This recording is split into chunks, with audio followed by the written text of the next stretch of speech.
A Bíblia fala de um homem, de um rei, Josafá, que enfrentou uma batalha no segundo livro de Crônicas, capítulo 20, a partir do versículo 1. Sucedeu que depois disso, os filhos de Moabe, os filhos de Amon, e com eles alguns outros dos amonitas, vieram à peleja contra Josafá. Então vieram alguns que deram aviso a Josafá, dizendo: vem contra ti uma grande multidão da além do mar da Síria, e eis que estão em Azazon Tamar, que é em Guedim. Então Josafá temeu, pôs-se a buscar o Senhor e apregou o jejum em todo Judá. Então alguém chegou para Josafá e falou: olha, vem uma grande multidão contra você, e nós não devemos ter medo. O Josafá temeu e começou a buscar a Deus. Ele sentiu medo e começou a buscar a Deus. Você tem medo de algo? Invoque a Deus.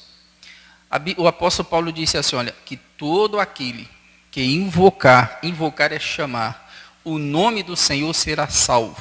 Essa palavra salvo no grego é sozo, que significa cura, livramento, proteção, prosperidade.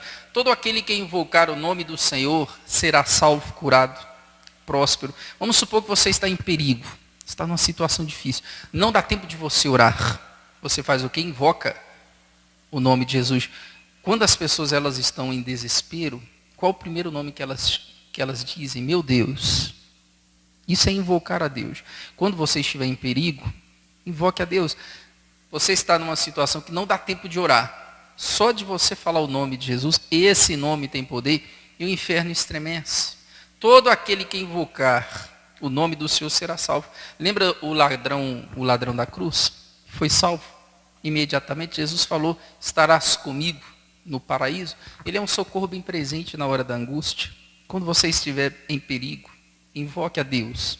Invoque a Ele.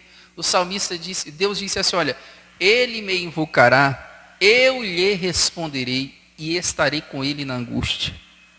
Você invoca, Deus te ouve e te responde. Clama a mim, Deus diz, eu vou te responder. Então, está numa situação difícil, lembre-se, Deus é o socorro bem presente na hora da angústia. Ele sempre tem uma saída. Infelizmente, enquanto estivermos aqui na terra, nós vamos passar lutas. Mas invoque a Deus, invoque o nome de Jesus que tem todo o poder. O Josafá, ele sentiu medo. Eu sempre falo para os membros da minha igreja, eu sempre ensino eles, você tem medo de algo? Tem medo de morrer? Tem medo de acidente? Sabe o que você faz? Um estudo do Salmo 91, todos os dias. Você que está me assistindo, você é uma pessoa medrosa? Pastor, eu tenho medo de tudo. Tenho medo até da própria sombra. Você tem medo? Você é uma pessoa medrosa? Comece a estudar os Salmos 91. Comece a fazer um estudo. Por quê? Porque quanto mais você ouve a palavra de Deus, o Paulo diz que a fé vem pelo ouvir e ouvir a palavra de Cristo. Quanto mais você ouve, mais a sua fé cresce. Quanto mais você ouve a palavra de Cristo, mais a sua fé cresce e o medo diminui. Então, você é uma pessoa medrosa? Pastor, eu sou uma pessoa medrosa.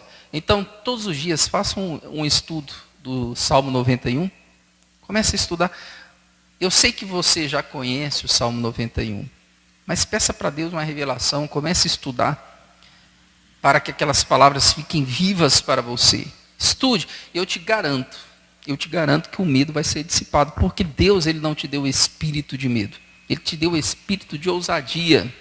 Ele te deu o espírito de confiança. Então, quando você estiver com medo, medita na palavra de Cristo.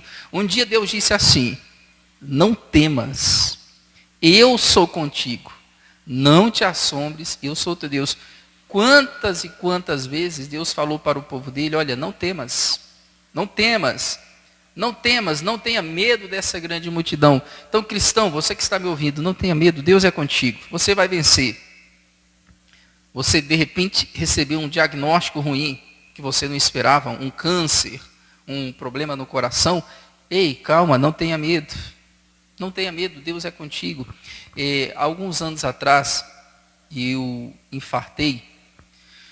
Eu cheguei no pronto-socorro, falei que estava com o tórax queimando, era um sintoma de que eu estava infartando. Então a médica pediu um exame de sangue e falou, olha, espera que eu vou fazer o segundo exame de sangue. Fiz, e ela falou para mim, olha, você está infartando. Eu não fiquei com medo de morrer. Primeiro, eu não tenho medo de morrer porque eu sou salvo. Então o cristão não tem que ter medo de morrer. Morrer, cristão, é lucro. Você não morre, você é promovido às ruas de ouro, às mansões celestiais. Em segundo lugar, eu não tinha medo de morrer porque Deus falou comigo que eu não morreria. Deus falou comigo que eu não morreria. Então eu não tive medo, em hipótese nenhuma. Mas por quê? Porque eu medito na palavra de Deus. Eu confio na palavra de Deus. Eu medito. O medo é dissipado e a segurança entra nos nossos corações. O Josafá ficou com medo, começou a buscar a Deus. Então, se você é uma pessoa medrosa, leia a Bíblia. Você tem medo de ficar doente? Pegue as promessas na Bíblia, pegue as promessas que falam de cura e comece a meditar nelas. Você tem medo de acidente? Então, o livro que você tem que ler é o Salmos 91. Você tem medo de acidentes? Leia os Salmos 91. Você tem medo do quê? Pegue promessas naquela área específica que você sente medo e comece a meditar.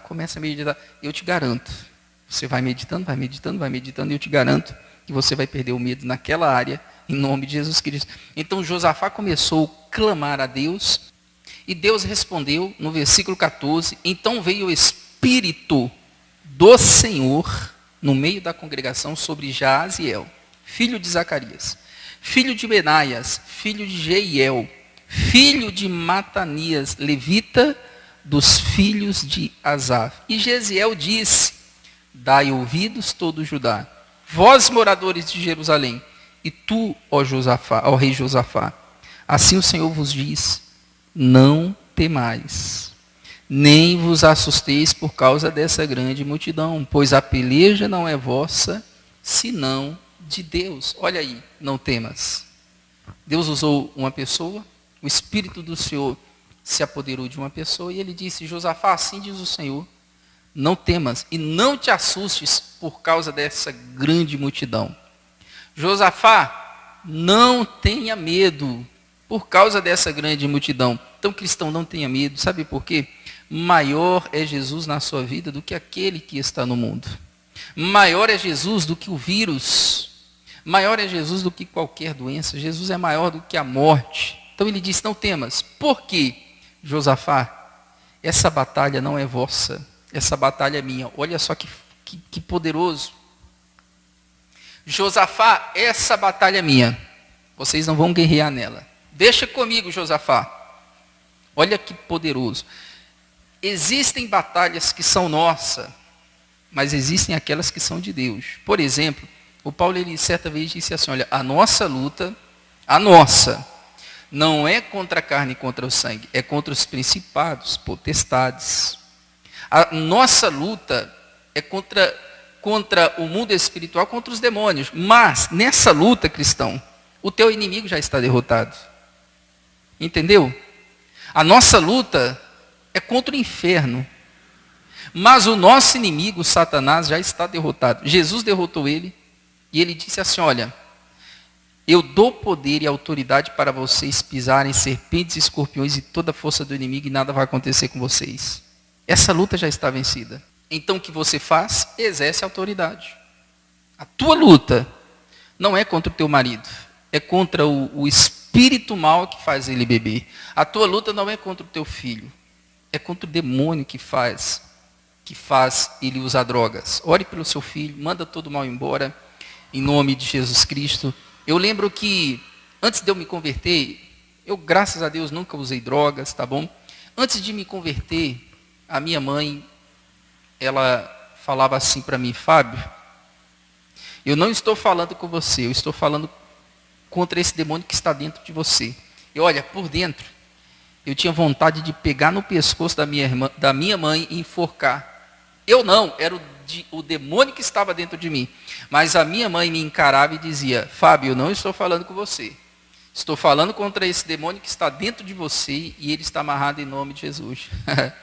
Graças a Deus eu me converti. Por quê? A luta da minha mãe não era contra Fábio, era contra o espírito do diabo, da rebeldia que estava usando Fábio.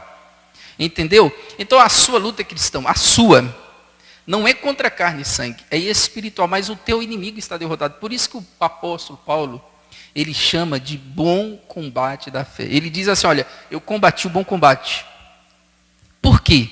Porque o nosso combate é somente usar a fé e a autoridade que Deus nos deu. É somente dizer, diabo, sai, e ele tem que sair. O nosso combate é um bom combate. Imagina você é um lutador de MMA. Um exemplo, tá? Você é um lutador de MMA, você sobe no ringue para lutar, mas o seu inimigo já está caído. Quer dizer, você não tem que lutar, você tem que ir lá e tomar posse do cinturão. Seu inimigo já está caído lá no ringue. Já está derrotado. Por isso que é um bom combate. Então, cristão, você está num bom combate. Sabe por quê? O seu inimigo, Satanás, já está derrotado. E no nome de Jesus, todo joelho se dobra. Existem lutas, batalhas que pertencem a Deus. Por exemplo, você faz tudo que pode fazer. Você ora, você intercede, você vai no médico. E quando suas forças, sua capacidade não consegue mais realizar algo, então você deixa nas mãos de Deus. A partir desse momento, a batalha começa a ser de Deus. Pastor, já fiz de tudo. Já orei pelo meu marido. Eu já orei pela minha saúde. Já fiz tratamento. Eu oro. Fiz tratamento, tomei remédio. E nada da doença ou do câncer desaparecer. Então confie em Deus. Agora essa batalha é dele. Entendeu? Você fez a sua parte. Você orou. Você acreditou. Você se cuidou. Agora a batalha é de Deus. Agora essa batalha é de Deus. Você orou pela sua família. Você orou pelo seu casamento. Já fez tudo que podia ser feito. Tudo que estava ao seu alcance, você fez. Não tem mais o que fazer. Então agora a batalha é de Deus. Deixa que Deus vai transformar o teu marido, teu filho. Agora essa batalha pertence a Deus. Você já tentou de tudo. Você mandou currículo. Pastor, eu tenho um bom currículo. Um ótimo, já enviei. E nada, já corri atrás de emprego e nada. Essa batalha é de Deus agora. Você fez o que tinha que ser feito. Agora é de Deus. As coisas impossíveis para você, é possível para Deus. Então você faz o que é possível e deixa o especialista de causas impossíveis fazer o milagre que você necessita. Ô Josafá, essa batalha não é de vocês, é uma grande multidão. Deixa comigo, Josafá. Deixa comigo. Quando Deus tirou o povo do Egito, o Moisés tirou o povo do Egito, e o faraó se arrependeu de deixar o povo de Israel sair do Egito, o faraó foi atrás do povo de Deus.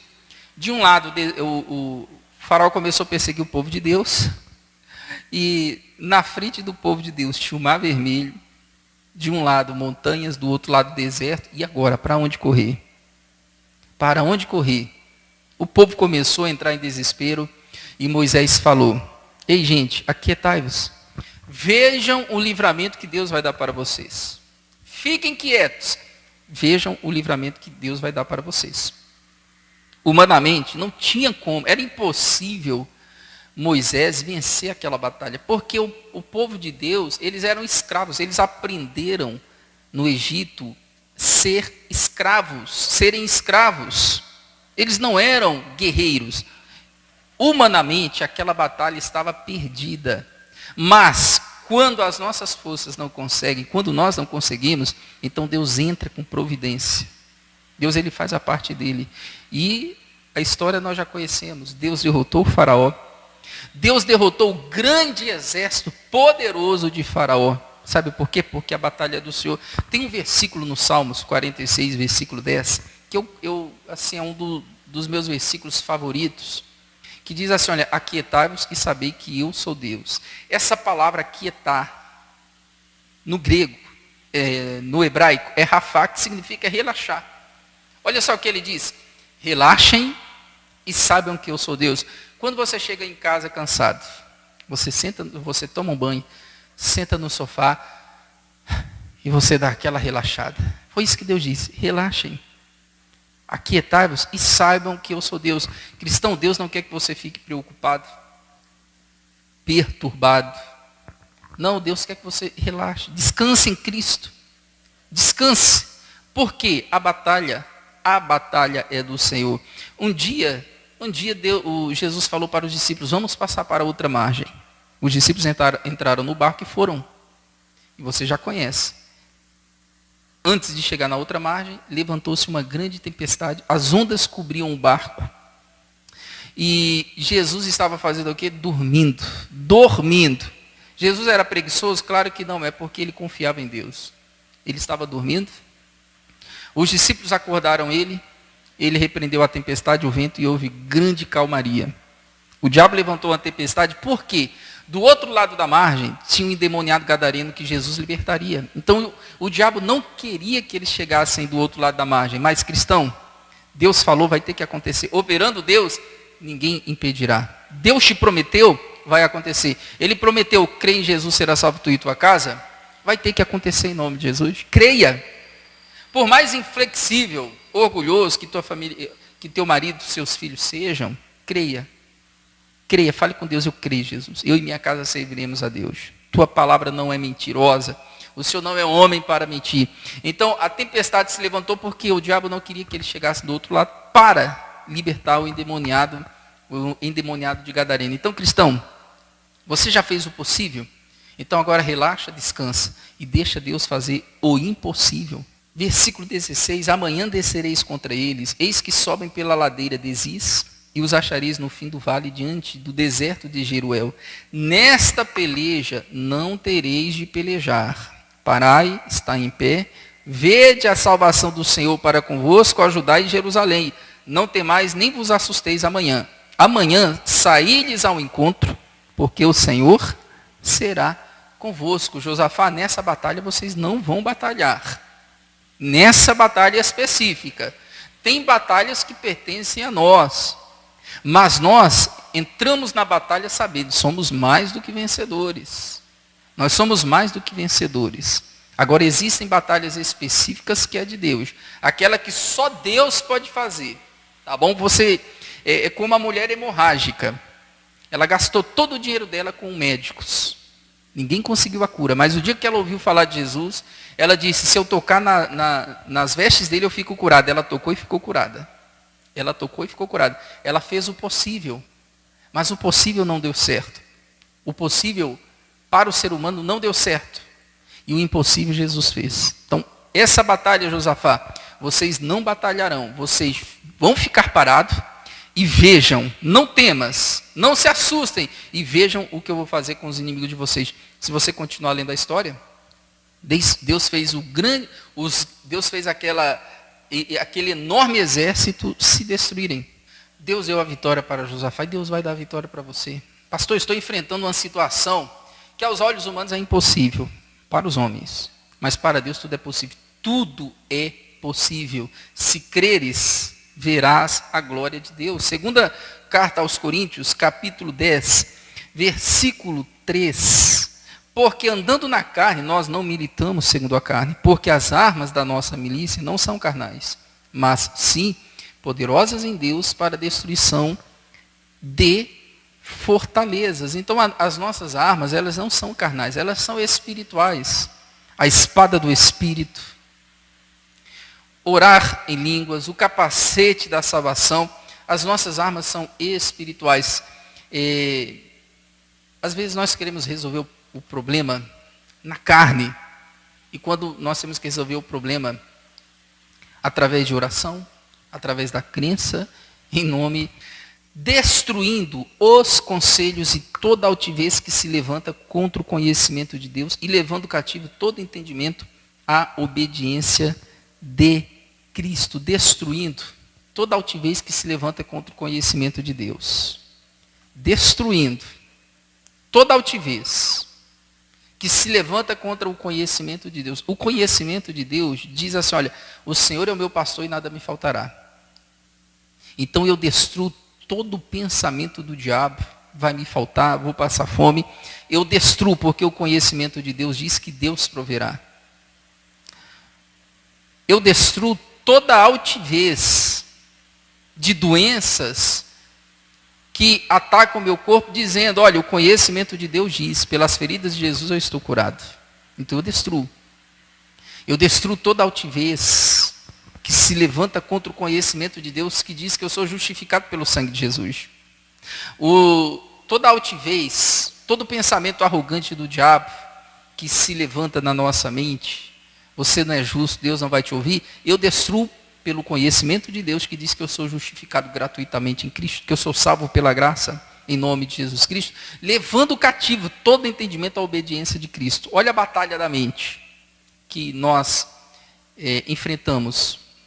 E olha, na nossa mente acontece uma batalha. E que batalha? Pensamentos negativos contra a palavra de Deus. E aquela batalha, você tem que fazer o que contra os pensamentos negativos? Você tem que levar esses pensamentos a obedecer a Cristo. O pensamento negativo diz, você vai morrer com esse câncer. Você pega esse pensamento negativo e leva à obediência de Cristo, que diz, pelas feridas de Jesus eu estou curado. Os pensamentos negativos, eles dizem, olha, você vai passar necessidade. Então você pega esse pensamento negativo e leva cativo, leva ele preso à obediência de Cristo, que diz que Jesus veio trazer vida e vida com abundância. O diabo coloca na sua mente pensamentos de acidentes. Você pega esse pensamento de acidente e leva ele cativo, leva ele preso, não aceite ele, leva ele cativo e coloca ele na obediência de Cristo, que diz, nenhum mal me sucederá e praga nenhuma chegará na minha tenda. E tem uma batalha que acontece na nossa mente. O diabo, ele lança pensamentos negativos, pensamentos pessimistas, pensamentos de morte, vou morrer. Então acontece uma batalha. Sempre, enquanto nós estivermos aqui na terra, é aquela batalha. Pensamento do diabo contra a palavra de Deus. Pensamentos do diabo contra a palavra de Deus. Ele bombardeia a sua mente. O Satanás, ele bombardeia a sua mente com pensamentos negativos. Mas você tem que falar para ele, olha, Satanás, eu tenho a mente de Cristo. Por isso que lá em Efésios, o Paulo diz que um dos acessórios da armadura que Deus nos deu é o capacete. Esse capacete, o apóstolo Paulo explicou, é a esperança da salvação. O que é o capacete? Esperança da salvação. Esperança da salvação.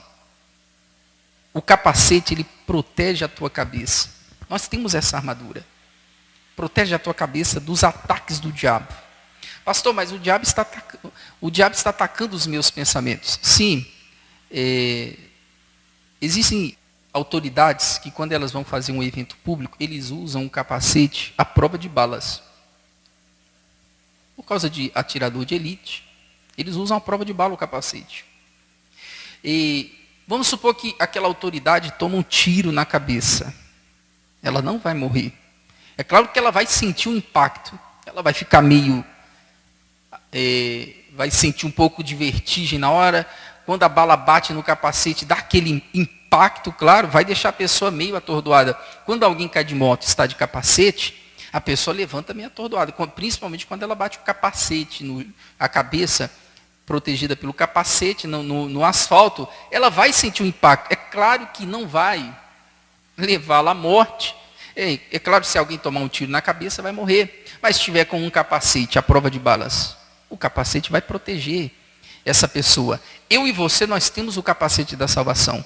Às vezes o diabo nos ataca, traz os tiros espirituais dele, nós ficamos meio atordoados. Talvez você está meio atordoado com os pensamentos do diabo. É pensamento atrás de pensamento, pensamento negativo atrás de pensamento, você fica meio atordoado. E o diabo tenta lançar dúvidas em você. Ele está atacando a sua mente, mas lembre-se, você tem o capacete que protege a sua cabeça. Quando o diabo começar a atacar a sua mente, fale para ele, Satanás, eu tenho a mente de Cristo. Eu tenho o capacete da salvação. Diga, Satanás, sai da minha mente. A minha mente é a mente de Cristo. Não é depósito seu. Não é depósito de lixo espiritual. Ataque o diabo. Não aceite não. Começou pensamentos negativos, fale para ele, eu tenho a mente de Cristo. Eu tenho o capacete da salvação. A minha mente está protegida pelo sangue do meu Senhor e Salvador Jesus Cristo, tá bom? O diabo, ele vai atacar. Às vezes você vai sentir o impacto, mas o capacete protegeu você. Como aquele quando cai de moto sente o impacto, mas o capacete protegeu a cabeça dele. Não deu traumatismo craniano. Então Deus, ele te protege. Você está sentindo o impacto dos ataques do diabo? Mas lembre-se, Deus te protege. Você tem a mente de Cristo. Tá bom? Essa guerra é a batalha pela nossa mente. O Satanás batalha pela nossa mente. Por quê? Você crer, você pensa, esse pensamento desce para o coração, você começa a acreditar e acreditando, aquilo ali se concretiza, seja positivo ou seja negativo. Por isso que é importante você crer de maneira correta. Um dia o Salomão disse assim, olha, como você imagina na sua alma, assim você é.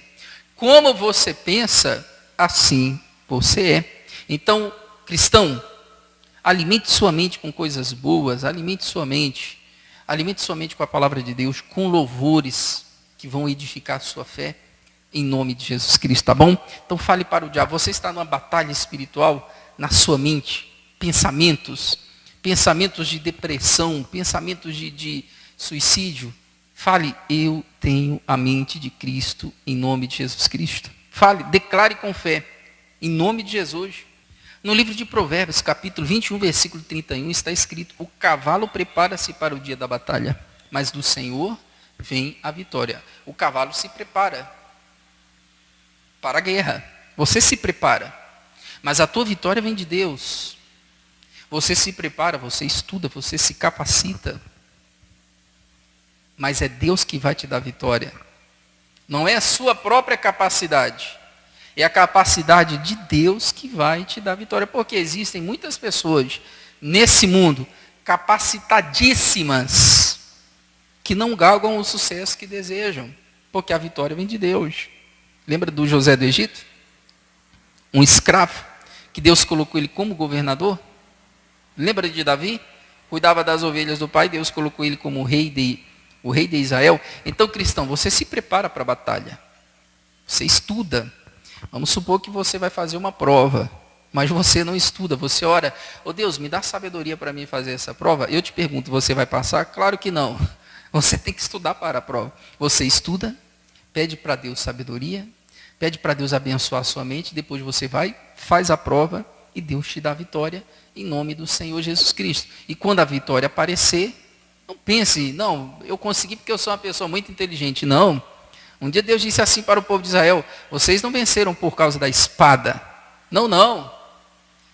Vocês não venceram por causa da própria capacidade. Então, cristão, a tua vitória, ela vem de Deus. Prepare-se para o dia da batalha. Tá bom? Prepare-se. Mas lembre-se, quem vai te dar a vitória é Deus em nome de Jesus. Salmo 140, versículo 7.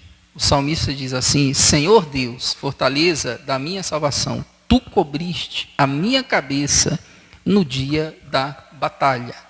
Deus cobriu minha cabeça no dia da batalha. Porque imagina, você tomar uma flechada na cabeça, você vai morrer.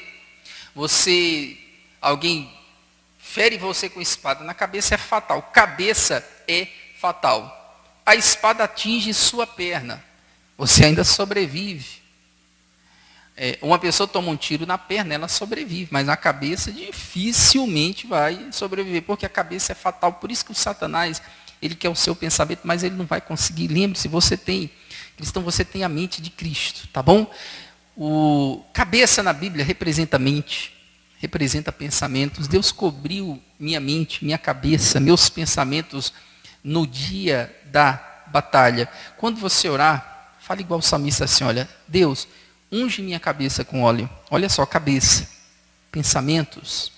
Unge minha cabeça com óleo, o meu cálice transborda. Então faça essa oração. Unge, Deus, unge minha cabeça. Unge os meus pensamentos. Unge minha mente com teu Espírito Santo, com a unção que despedaça todo jugo. Um dia o apóstolo Paulo escreveu para os casados, para as famílias, e ele disse assim, olha gente, Cristo é o cabeça do homem, e o homem é o cabeça da mulher. Cabeça. Cristo é o líder da igreja, é o alfa. E o marido é o cabeça da mulher. Aqui eu quero dar um conselho para vocês que são casados. Para nós que somos casados. Essa palavra cabeça, no grego, também significa uma pedra. Pedra de esquina. É uma pedra que une uma parede à outra. Imagine uma pedra de esquina que une uma parede à outra. Imagine uma casa de esquina.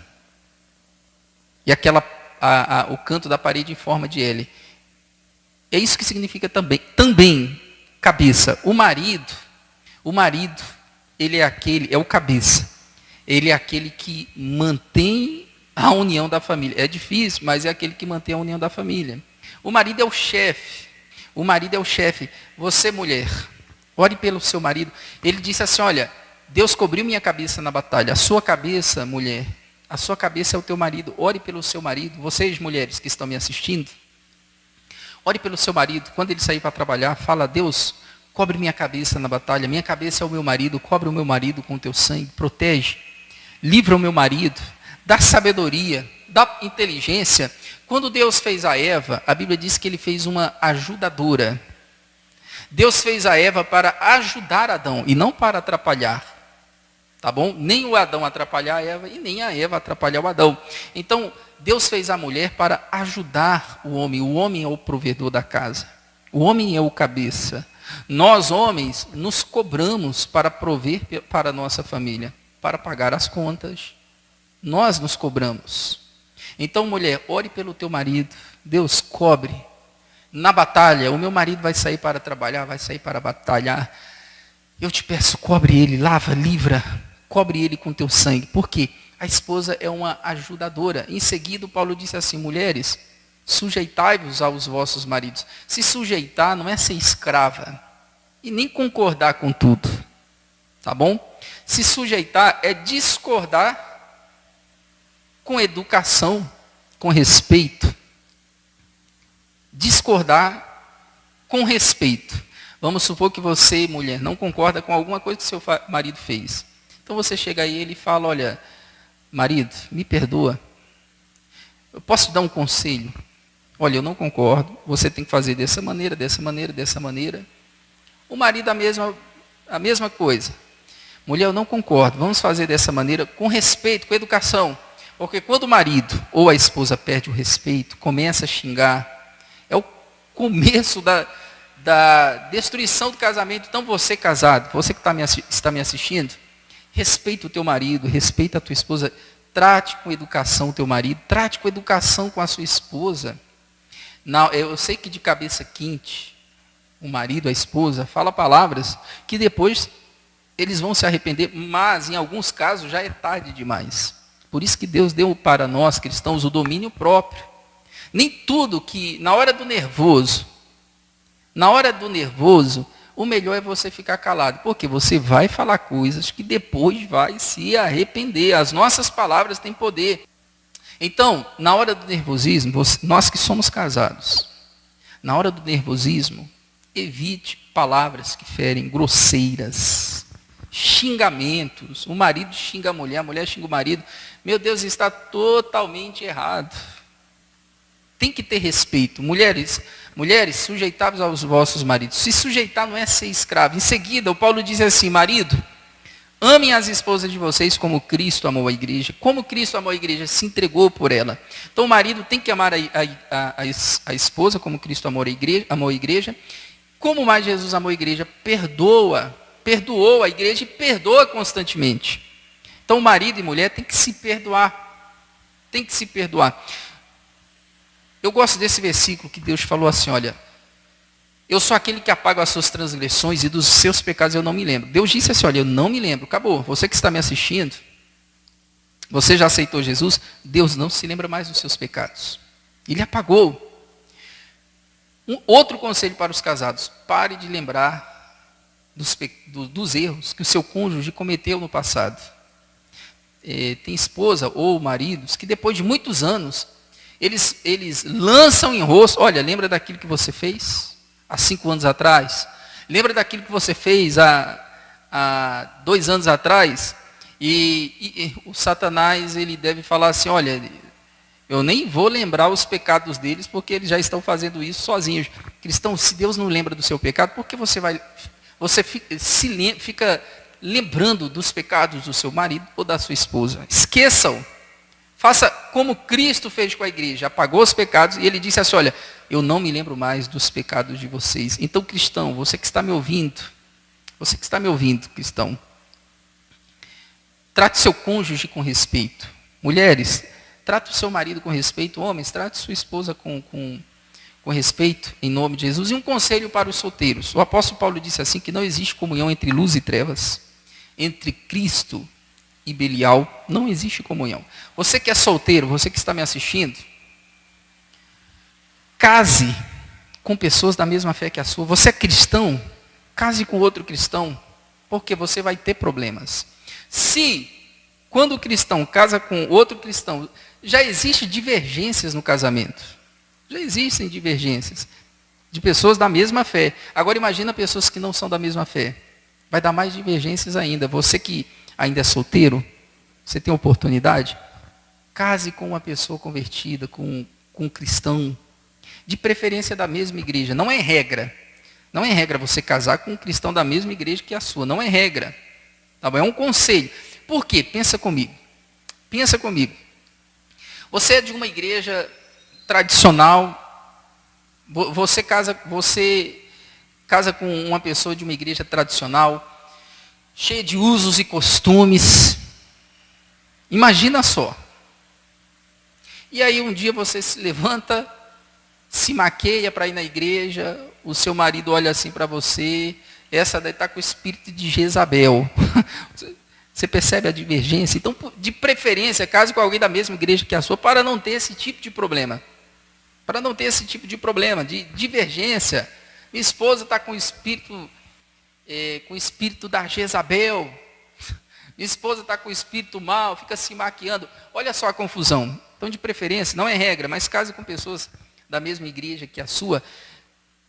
Cristão, você tem oportunidade? Não case com pessoas que não têm a mesma fé que a sua. Deus ele sempre aconselhava o povo de Israel. Não casem com mulheres de outros povos, elas vão perverter o coração de vocês. Lembra de Salomão? Casou com mulheres que Deus falou para não casar. Ele casou e as mulheres perverteram o coração dele. Ele fez loucuras. Salomão, depois que as mulheres corromperam o coração dele, ele fez, pelo amor de Deus, ele fez loucuras. Ele fez loucuras. Alguns estudiosos acreditam que ele se arrependeu, outros acreditam que ele foi para o inferno. Eu, particularmente, acredito que Salomão se arrependeu. Mas ele fez muitas besteiras, por quê? Porque as mulheres que não eram de Deus corromperam o coração dele. Então, cristão, case com pessoas da mesma fé que a sua. Pensa comigo, você que é solteiro, pensa comigo. Você casa com uma pessoa que não é convertida. Aí no domingo, você já tem um hábito. Você quer ir para onde? Para a igreja.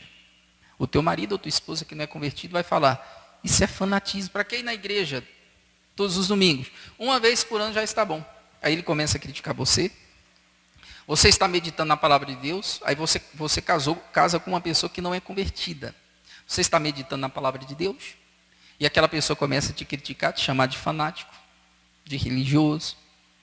Ela vai fazer uma festa regadas a bebidas, olha a confusão que vai dar. Então, você é solteiro, case com pessoas da mesma, case com filho de Deus. Filho de Deus, casa com filho de Deus.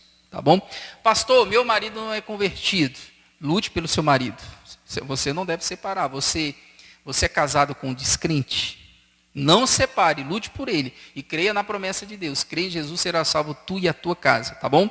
Então ele disse, cobre a minha cabeça na batalha. Então Paulo disse, mulheres, se sujeitem aos maridos, como a igreja está sujeita a Cristo. Eu estou sujeito a Cristo, não por obrigação. Eu e você, eu sirvo a Deus, não por obrigação. Tá bom? Eu obedeço a Cristo, não por obrigação. Eu obedeço porque eu sei que Ele tem o melhor para mim. Eu sei que Ele deseja o melhor para mim. Quando Paulo falou que não existe comunhão entre luz e trevas, o Paulo chamou o crente de Cristo e o descrente de Belial. Ele chamou o crente de luz e chamou o descrente de trevas. Que comunhão entre a luz e as trevas? Entre Cristo e Belial, entre a justiça e a injustiça. O Paulo chamou o crente de justiça. O Paulo chamou o crente de Cristo.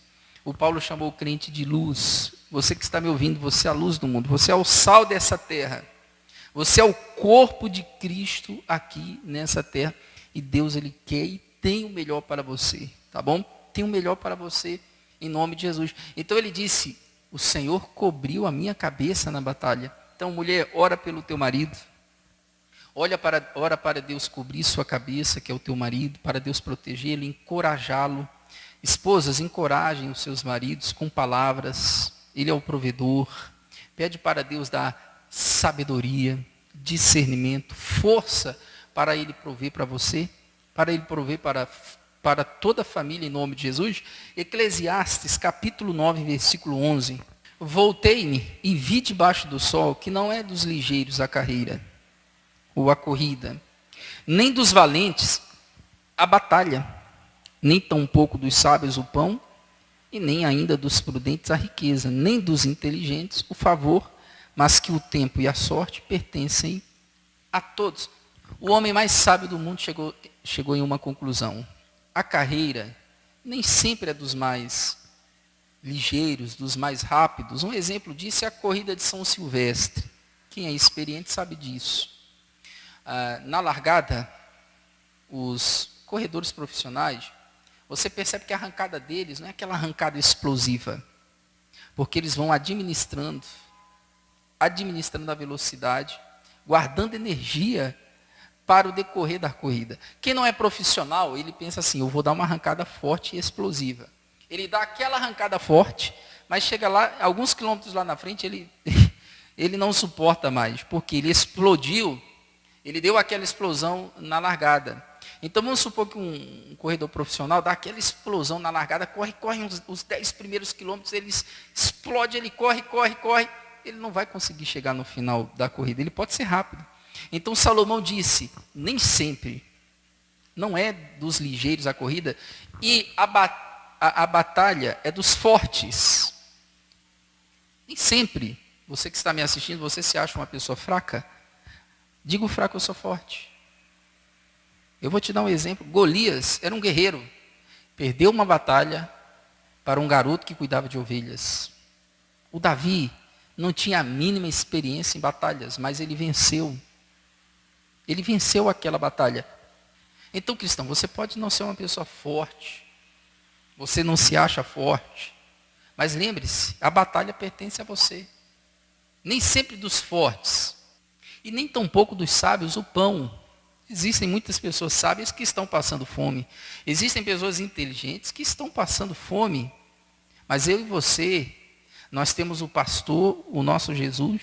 Ele é o nosso pastor e não vai faltar pão na nossa mesa, em nome do Senhor Jesus Cristo. E nem do prudente as riquezas. Nem do prudente a riqueza.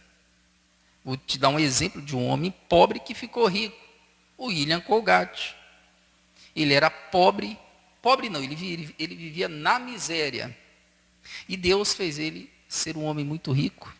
Ele dava o dízimo, ele patrocinava a obra de Deus. E hoje todos nós conhecemos a empresa dele, o William Colgate. O William Colgate.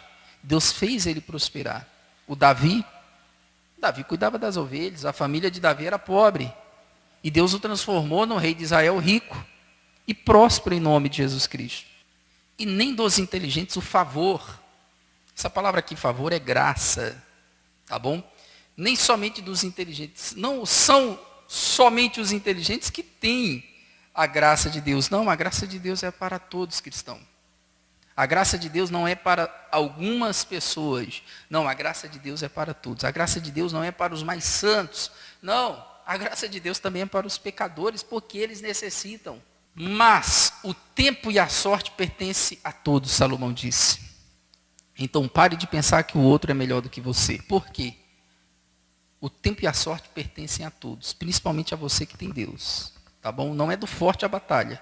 A batalha é sua que tem Deus. O favor é seu que tem Jesus Cristo, que é um crente da nova aliança. A sorte pertence a todos. Então, cristão, pare de pensar que o outro é melhor do que você. Você não é pior do que ninguém, mas também não é melhor do que ninguém. Você tem um alto preço. Cristo comprou você com o sangue do nosso Senhor. Jesus, você foi comprado pelo sangue precioso de nosso Jesus Cristo.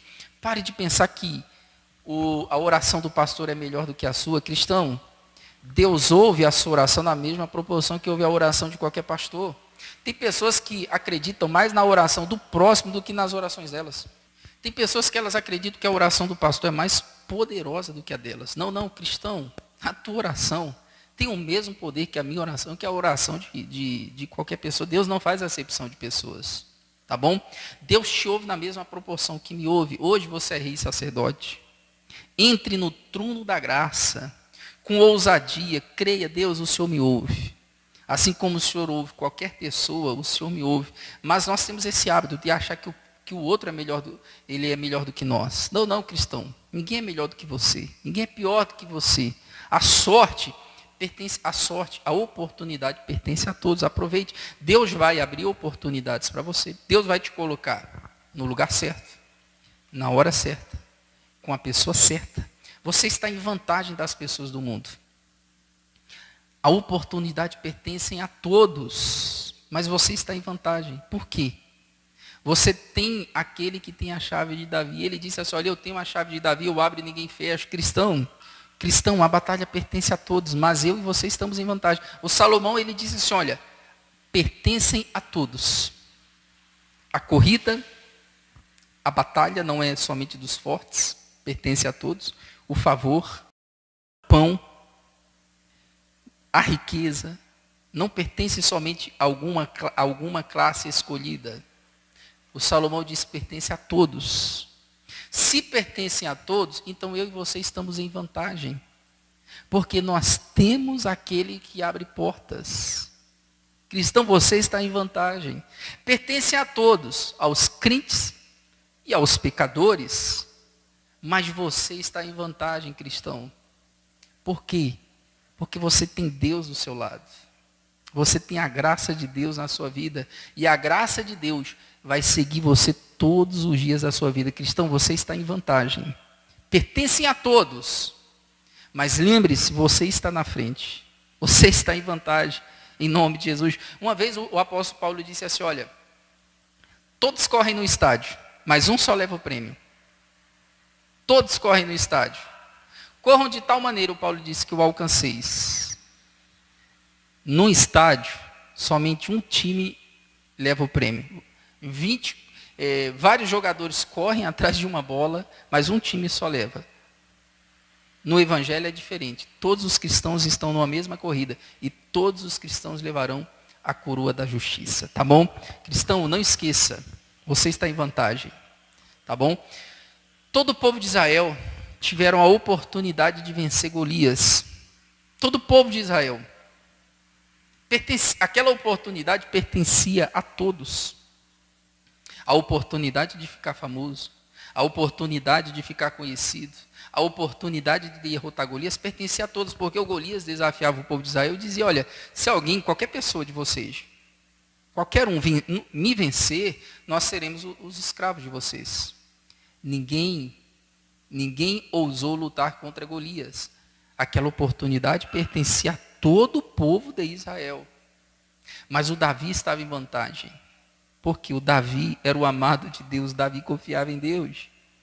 E Deus deu essa vantagem para o Davi, ele venceu Golias, arrancou a cabeça do Golias, arrancou a cabeça, ficou conhecido e foi o grande rei de Israel. Cristão, você está em vantagem, porque você é um crente da nova aliança. Você está em vantagem porque Cristo vai adiante de ti, endireitando os caminhos tortos e quebrando as portas de bronze, em nome de Jesus. Então você já tentou de tudo. Você já fez o que era possível? Então deixa o impossível para Deus agora. Deixa Deus fazer o impossível na saúde, na sua família. Essa batalha é do Senhor. Qual é o seu papel? Ficar parado. Deus disse, Josafá, fique parado. Qual é a sua função, cristão? Fique parado em Cristo. Você está em Cristo. Você não luta para vencer, você luta da vitória. Cristão, você não luta para vencer. Você luta da vitória, porque você é mais do que vencedor. O Paulo disse, em todas as coisas, na tribulação, na fome, na angústia, em todas as coisas nós somos mais do que vencedores. Lembre-se, o Paulo disse, Deus sempre nos dá vitória. O João certa vez disse assim, olha, a vitória que vence o mundo é a nossa fé. A vitória que vence o mundo é a nossa fé. Essa palavra vitória, no grego, é a palavra Nike, Nice, ou Nike no grego, é a palavra Nike, essa marca de tênis que nós conhecemos. Nike significa vitória. Você tem uma camisa da Nike, um tênis da Nike, significa vitória. Significa vitória. O dono da Nike baseou, ele baseou essa marca na deusa, em uma deusa grega que os romanos acreditavam que ela dava vitória para eles nos Jogos Olímpicos. Essa deusa se chamava Nice. Então João disse assim, para as pessoas que conheciam essa crença e esse contexto, ei gente, quem vai dar vitória para vocês não é a deusa Nice, não é a deusa, quem vai dar vitória para vocês é a fé. A fé de vocês vai dar Nike, vai dar vitória. Cristão, quem vai te dar vitória é o nosso Jesus através da sua fé. Eu quero orar por você, vamos orar? Você já fez de tudo, pastor, já fiz de tudo. Então vamos deixar nas mãos de Deus essa batalha. Tá bom? Você já fez de tudo, então descansa em Cristo. Ô cristão, descansa em Cristo. Descansa. E veja o livramento que eu vou te dar. Deus, ele disse, eu quero orar por todos vocês.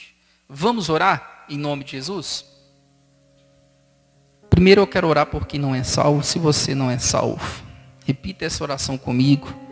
Jesus, eu te aceito como meu único e suficiente Salvador e eu te peço, entra no meu coração. Se você fez essa oração, a partir de agora você é uma pessoa salva e dos seus pecados Deus não se lembra mais. E eu oro, meu Deus, eu oro por todos neste momento. Por aqueles que estão enfrentando batalhas espirituais. Batalhas na mente, no coração, no corpo, na família. Eu sei, meu Deus, que muitos estão enfrentando muitas batalhas na vida financeira. Mas, meu Deus, aquilo que é impossível para nós, é possível para o Senhor. O Senhor é o socorro bem presente. Entra nessa batalha. Faz o que esse meu irmão, que essa minha irmã, meu Deus, que não foi possível para eles. Faz em nome de Jesus Cristo. Oh, meu Deus, desce com o teu poder neste casamento, nesse filho. Desce com o teu poder, meu Pai, nessa família. Eu oro por todos.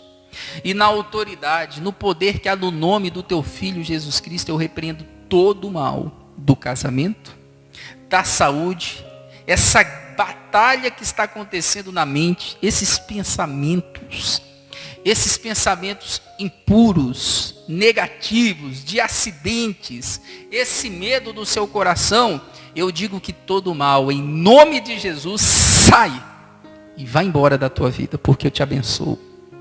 Oh, meu irmão, minha irmã, você tem a mente de Cristo. Meu Pai, abençoa este casamento. Derrama vinho novo neste casamento. Derrama vinho novo. Cobre a cabeça dessa minha irmã na batalha. Cobre o marido dela. Aquele marido que não é convertido. Oh, meu Deus, lava ele com teu sangue. Oh, Espírito Santo, essa esposa já evangelizou, já pregou, já levou para a igreja. Ele ainda não se converteu. Agora a batalha é do Senhor. Transforma esse homem. Transforma esse filho. Transforma, meu Pai, essa vida. Eu abençoo. Eu abençoo a todos. Transforma essa vida financeira. Esse homem já fez de tudo. Esse empresário já fez de tudo. Meu Deus, então entra nessa batalha agora e faz o milagre. Faz o milagre que ele precisa. Eu abençoo a todos em nome de Jesus. E você diz assim seja. Você diz, eu recebo, meu Deus, essa bênção, esta oração em nome de Jesus. Graças a Deus. Olha, cristão, eu sei que Deus te abençoou. Tá bom? Eu acredito que Deus te abençoou. Essa batalha pertence a Deus. Tenho certeza absoluta que você vai vencer. Fica firme. Não desista. Deus é contigo. Deus é contigo para te dar vitória em todas as batalhas. Em nome do Senhor Jesus Cristo. Eu espero você na próxima mensagem. Espero todos vocês, tá bom? Deus te abençoe. E shalom para todos, em nome de Jesus.